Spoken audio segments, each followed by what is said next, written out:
বাবা তরমুজ কি দাম বেচতেছেন আজ? এক খালি 55 টাকা কেজি। 1 কেজি যারা নেবেন খালি 55 টাকা কেজি। 4 কেজি ওজনের আছে, 5 কেজি, 7 কেজি, 9 কেজি পর্যন্ত আছে। আর যাদের লাগবে চলে আসবেন আমাদের এই চাষকর বাজার।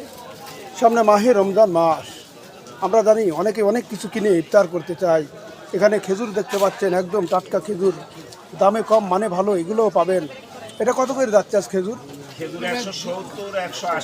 170 আছে, 180 আছে। এটা হলো 400 কত বেচতেছেন? 420 টাকা। এখানে ভালো মন্দ সবই পাবেন। ভালো খেজুর পেতে হলে আপনাকে চলে আসতে হবে চাষকর বাজার, থানা গুরদাসপুর, জেলা নাটোর।